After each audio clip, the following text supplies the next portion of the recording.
오늘은 포이에마라는 제목으로 함께 말씀을 나누겠습니다. 이 포이에마라고 하는 말은 원래 헬라어인 포이에오라는 동사에서 파생한 단어입니다. 포이에오는 뭔가 만들다, 생산한다, 뭘 써서 창조한다 이런 뜻이 있습니다. 그래서 이 포이에마는 거기서 파생된 뜻으로 거의 같은 의미인데요. 작품 이런 뜻이 있습니다. 그래서 이것을 우리 이런 말로 잘 표현하죠. 저랑 따라해 주시겠습니까? 나는 하나님의 작품입니다. 같은 말이에요. 옆 사람에게 당신은 하나님의 포이에마입니다. 그런 뜻입니다. 그래서 우리가 이걸 작품 중에도 하나님 만드신 최고의 작품이다 이래서 이제 걸작품 이런 말하고 찬양을 부르기도 합니다. 그래서 이 헬라어가 뜻하는 이 포이에마는 하나님 우리를 창조하셨고 오늘 본문에 나오는 우리는 그가 만드신 바다라고 하는 만드신 바에 해당되는 단어인데요. 이게 아예 공동번역이나 새번역 성경에 보면 하나님의 작품이다라는 표현으로 구체적으로 나오기도 합니다. 그러니 포이에마라는 단어는 하나님 우리를 만드셨다는 뜻입니다. 그리고 하나님이 만드셨기 때문에 우리에게는 아주 특별한 가치가 있고 특별함이 있고 또한 하나님의 의도하심과 거룩한 목적이 있음을 알 수 있습니다. 이 위대한 작품에는 반드시 필수적인 게 위대한 작가가 있는 거죠. 그렇기 때문에 미술 작품을 봤을 때 이게 무슨 의미가 있고 이런 걸 잘 사유하기가 좀 어려운 작품들이 있습니다. 특별히 추상화나 아니면 현대 미술들이 되게 그렇죠. 그렇기 때문에 우리들은 어떤 작가나 작품에 대해서 그 가치를 이 돈으로 바꿔서 계산할 때가 많습니다. 얼마짜리래, 얼마에 팔렸대 그러면 다시 한번 이제 보게 되는 거죠. 그런데 그렇게 팔리는 작품들 중에 가장 비싸게 팔린 13,000점 이상의 많은 작품을 만들었음에도 불구하고 하나같이 비싸게 팔리는 세계에서 가장 비싼 그림을 만들어 판 유명한 화가 중에는 피카소라는 사람이 있습니다. 우리가 만나본 적 없고 이름은 모르는 사람이 없지만 그의 그림을 제대로 아는 분은 이제 별로 없을 거라고 생각이 들어요. 그런데 저는 우연한 기회에 그 피카소 전시회를 3번이나 연달아서 가서 본 적이 있습니다. 같은 전시회를요. 처음에는 호기심에 이제 갔는데 2번째는 좀 지루하고 3번째는 괜히 왔다 하는 생각이 들 정도로 제가 이 미술에 대해 잘 모르더라고요. 그래서 갈 때마다 조금씩 문헌도 읽고 공부도 한번 해봤는데요. 자의반 타의반 그렇게 그때 상황이 됐습니다. 국내에서 있었던 전시회였습니다. 그런데 여러분 피카소에게는 이제 유명한 작품들이 있죠. 우리가 이름은 잘 몰라도 코가 막 이쪽에도 있고 저쪽에도 있고 막 눈이 막 위에 있고 아래에 있고 막 이래가지고 이거 무슨 초등학생이 낙서한 거 아닌가 하는 소위 말한 입체파 화풍의 아주 특별한 그림이 이 피카소의 작품들입니다. 대표적으로 아비뇽의 처녀들이라든가 베로니카라든가 이런 그림을 보면 이게 남자인지 여자인지 애인지 어른인지 한 명인지 두 명인지 잘 모르는 이제 하여튼 이해하시기 바랍니다. 제가 잘 모르기 때문에 그래요. 그런데 그 전시회를 가서 제가 2가지를 느끼고 왔습니다. 첫째는 실망스러운 사생활이었습니다. 피카소는 그 일생을 92세를 살면서 정말 왕성한 작품 활동을 합니다. 그런 온갖 걸 다 만들었더라고요. 그림은 물론이고 아주 다양한 화풍의 그림들을 만들었는데 왜 실망스러운 사생활이냐 하면 그는 살아오며 2번 결혼을 했는데요. 그의 일생은 연애사라 할 정도로 말해도 부족함이 없는 항상 애인이 있었던 거예요. 결혼한 상태에서. 그러니까 오늘날 우리의 시각으로 본다면 늘 불륜의 상황에 있었던 것이죠. 대표적으로 그 중에서도 뽑아서 나온 객관적으로 확실한 여인만 8명인데 이들을 통해 7명의 자식을 낳습니다. 그 정도야 그만큼 유명한 사람이 그 시절에 보편적인 거 아닙니까? 라고 하지만 제가 좀 더 놀랬던 것은 그런데 그 여인들은 하나같이 20대 여인들이었다는 거예요. 즉 피카소는 결혼을 한 이후에도 계속해서 젊은 여성들만 만납니다. 40대에도 23살짜리와 연애했고요. 54살 때도 21살짜리와 연애했고요. 65살 때도 20살짜리와 연애를 한 거예요. 어떻게 그런 일이 가능했을까? 그는 80이 넘어서도 여전히 젊은 여성들을 유혹하고 연애를 했습니다. 대부분은 자신의 작품의 모델이었던 사람들과 연애를 했고요. 그런데 그것이 단순하게 예술가의 자유분방함에서만 그치는 게 아니라 하나같이 끝에는 비참하게 헤어지고 버림받고 이랬던, 그래서 권총으로 자살한 여인들까지 나온 것이 그의 사생활이었습니다. 꼭 작가는 작품으로만 평가해야 된다는 분들도 있지만 저와 같이 종교인이고 보수적인 사람 입장에서는 그게 분리가 잘 안 되더라고요. 그래서 전시회에 가서 그걸 자랑스러운 것처럼 이렇게 한쪽 벽면 통째로 그런 사생활에 대한 이야기를 가득히 써놓은 거예요. 연애를 어떻게 했고 어떤 여자를 했고 어떻게 꼬셨고 뭐 이런 게 잔뜩 있는 거예요. 제가 보면서 저게 무슨 자랑이라고 저런 걸 해놨나. 아이, 피카소 실망이다. 안 와야 되겠다 하면서 2번을 더 갔다니까요, 제가. 그런데 또 하나 느낀 게 있습니다. 또 하나의 2번째 느낀 것은 우리가 알고 있는 그런 추상화만 그의 작품이 있었던 건 아니었습니다. 그는 이미 10대 초반에 천재 소리를 듣는 어린 화가였습니다. 그래서 당대의 가장 유명한 예술학교에 어린 나이에 수석으로 들어간 것은 물론이고 아무리 어려운 과제가 주어지더라도 몇 시간 만에 다 해내는 소년이었고, 그가 어릴 때 그린 드로잉이나 스케치나 회화는 잘 그림을 모르는 제가 봐도 와 소리가 나올 정도로 세밀하고 표현이 창의적이고 아름다운 작품들을 만들어낸 거예요. 그런 기본기가 있었기 때문에 그가 40대, 50대에 추상화를 그렸을 때에 미술 전문가들은 그에게 새로운 시도, 혁명적 작품, 최고의 화가란 찬사를 했다라고 하는 겁니다. 그리고 그의 작품은 1,000억 원이 넘는 가격에 매매가 되고 늘 그 경매가를 경신하는 작품으로 유명하게 되었죠.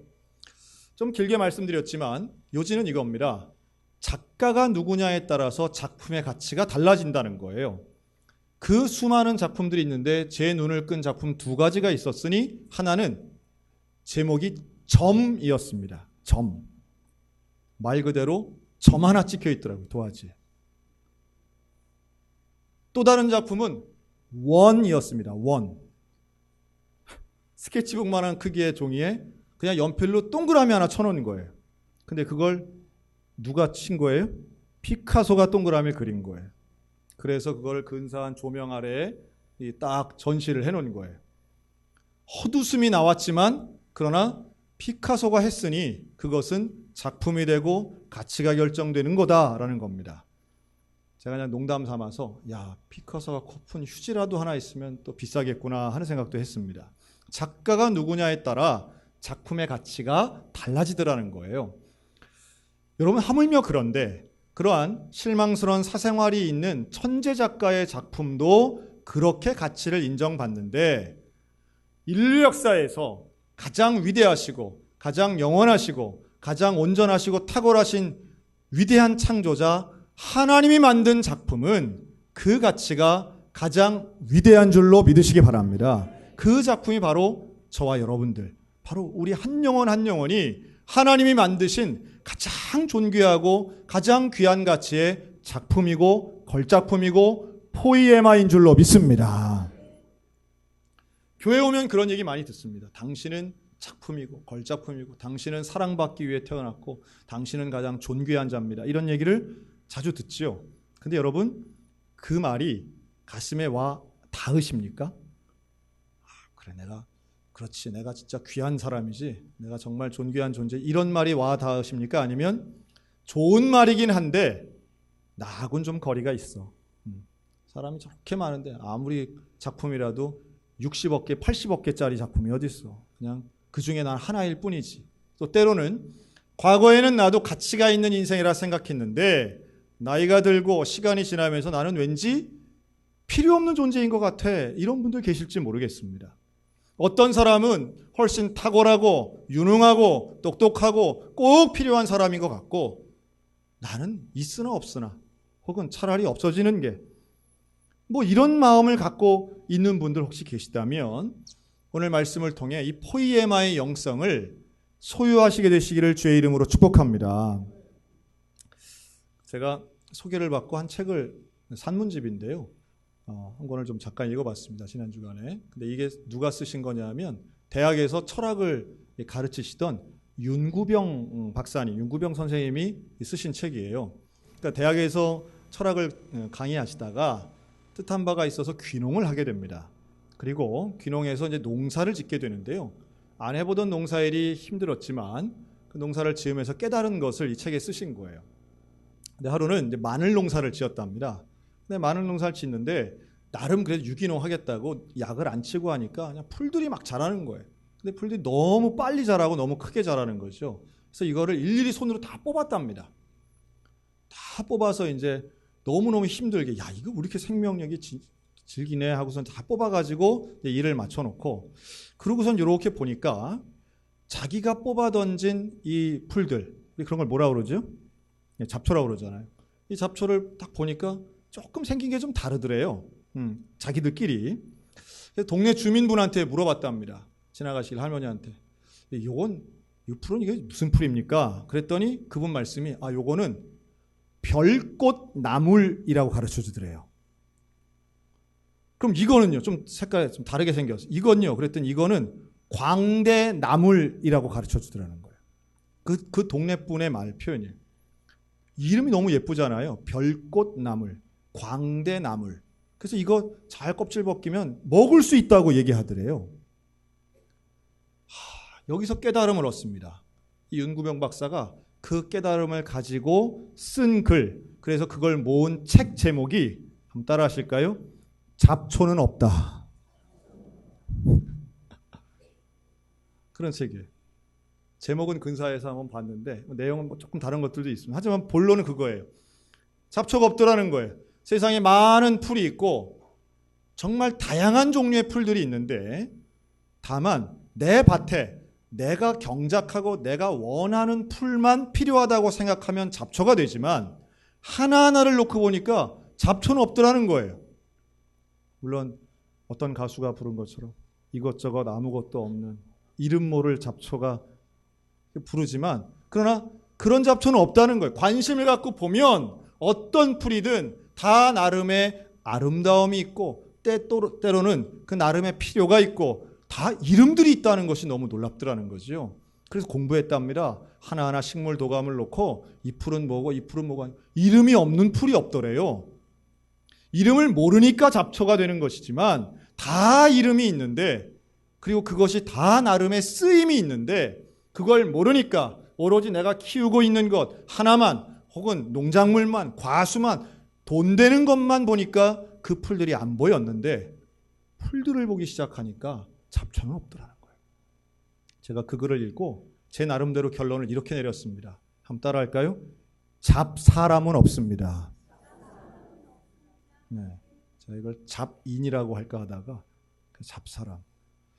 여러분, 사람들 중에도요, 물론 유달리 눈에 띄는 사람이 있을 수 있습니다. 하지만 눈엔 잘 안 띄지만 그늘에 있고 때로는 작아 보이고 아무도 길 지나가는 사람이 아무도 안 봐주는 것 같아 보여도, 그러나 누군가 알고 무릎을 굽혀서 거기에 있는 그 작은 풀들을 드러내는 순간 그때만 보이는 아름다움을 드러내는 풀들이 있는 것처럼, 여러분, 사람들도요, 별 사람 없습니다.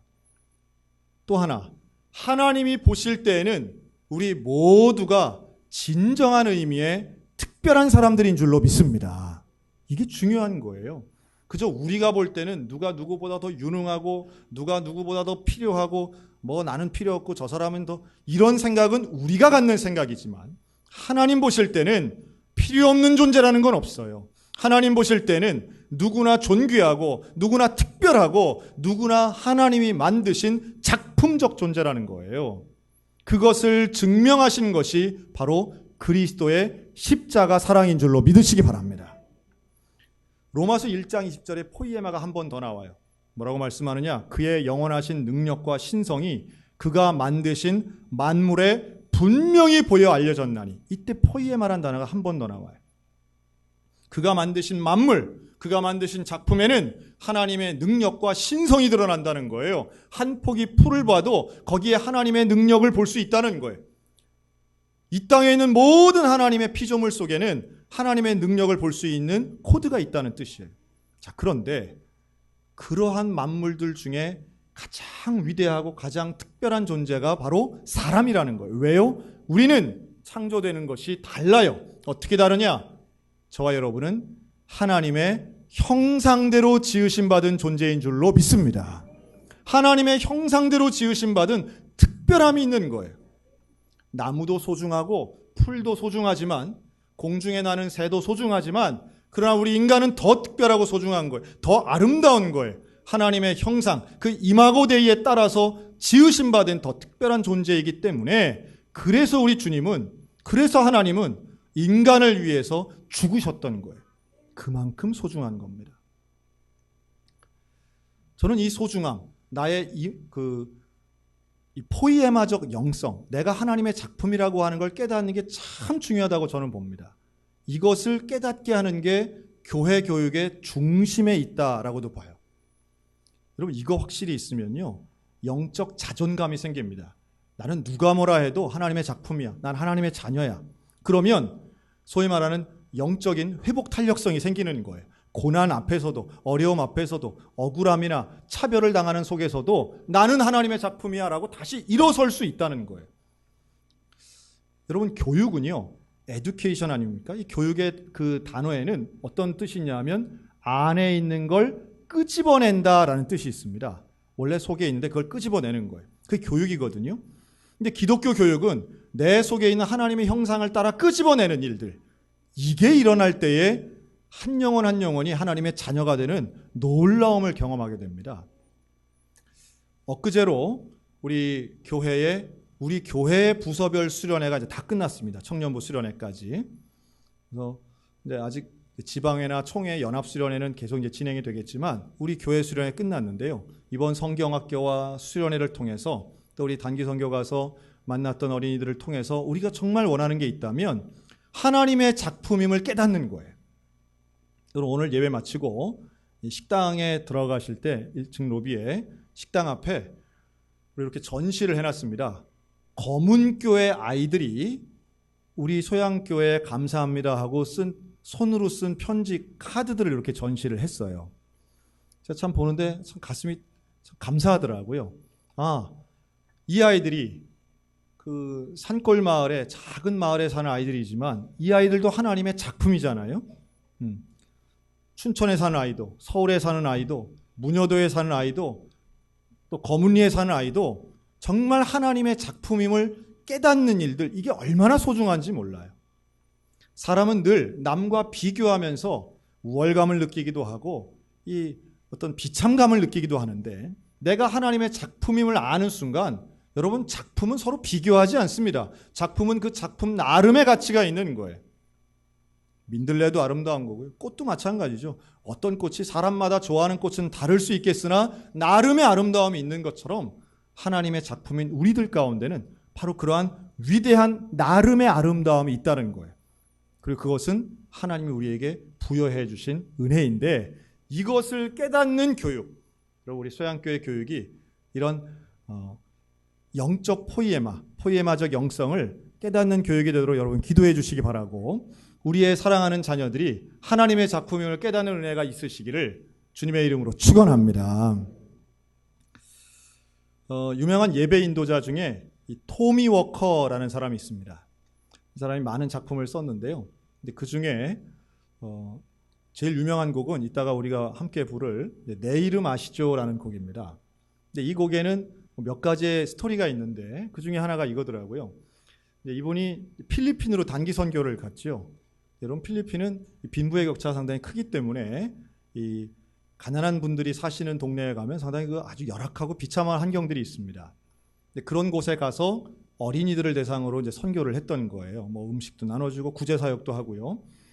근데 그 중에 아주 꼬질꼬질하게 생긴 그런 아이가 이 토미 워커에게 와서 이렇게 얘기했답니다. My name, 자기 이름 얘기하는, 자기가 제리라고 얘기하더래요. 자기 이름이 제리라고. 톰과 제리 할 때 그 제리입니다. 그래서 그러냐? 머리를 쓰다듬어 줬대. 근데 그 아이가 이제 쪼르륵 또 어디로 뛰어가더니만 몇 분 안에서 또 자기한테 오더래요. 그거 와가지고 뭐라고 얘기하냐면 Do you know my name? 이게 무슨 뜻이에요? 내 이름 압니까? 이런 뜻이에요. 내 이름 아세요? 좀 전에 얘기했잖아. 제리라고. 내가 알지? 네 이름 알지? 제리잖아. 그랬더니 얘가 너무 좋아하더래요. 그리고 또 뛰어가더래요. 좀 이따 또 오더래. 자기 이름 아냐고. 알지. 얘가 너무너무 좋아. 또 가더래요. 그래서 얘가 어딜 가서 이렇게 왔다 갔다 하나 하고서는 그 천막 텐트 뒤로 이렇게 간 거죠. 갔더니 이 제리가 자기 또래 친구들 뭐 다 비슷한 그 아이들한테 가가지고 뭐라고 자랑을 하느냐 하면 He knows my name. 그 사람이 내 이름을 안다고 자랑을 하고 있더래요. 자랑을 하고 있더래요. 알고 보니까 그 제리는 부모에게 버림받은 고아고 그냥 길거리에 있는 아이예요. 거리에서 그런 아이들이 많은 그런 슬럼가에서 아이들과 함께 있으면서 자기 자랑을 하고 기뻐하더라는 거예요. 그 어린아이가. 감동을 받는 거죠. 야, 내가 해준 건 아무것도 없고 이름을 불러준 것뿐인데 저렇게 애가 좋아하고 행복할 수 있다니. 그러면서 하나님은 나에 대해 어떻게 생각하실까? 하나님은 내 이름을 아실까? 우리가 그럴 때가 있습니다. 하나님이 나를 아실까? 하나님이 나에게 과연 관심이 있으실까? 다른 사람은 기도하면 응답된다 그러고 다른 사람은 계획대로 술술 일이 풀리는 것 같은데 나는 왠지 안 되는 것 같고 기도해도 막히는 것 같고 하나님 나에게 관심이 있으세요? 하나님 나에게도 좀 은혜를 주세요. 하나님 나에게도 좀 기회를 주세요. 혹시 그런 분들 계시다면 이거 꼭 믿으시기 바랍니다. 하나님은 나에게 관심이 있고 하나님은 나를 아시고 하나님은 나의 생활을 아시며 하나님은 나와 함께하기를 원하시는 줄로 믿으시기 바랍니다. 하나님 내 이름을 아시는 거예요. 왜 아실까요? 왜 관심이 있으실까요? 하나님이 나를 만드셨기 때문입니다. 하나님이 우리를 만드신 거예요. 작가는 자기 작품을 알아보는 거예요. 작가는 자기 작품에 애착이 있는 거예요. 당연히 하나님은 우리를 사랑하십니다. 당연히 하나님은 우리를 보세요. 그리고 우리를 만드신 그 이유, 사명, 목적에도 집중하십니다. 에베소 2장 10절. 왜 우리를 만드셨답니까? 우리는 예수 안에서 선한 일을 위하여 지으심을 받은 자들이라고 말씀합니다. 예수 안에서 선한 일을 위해 하나님이 영광 받으실 만한 그 위대한 일을 위해서 저와 여러분은 창조된 줄로 믿습니다.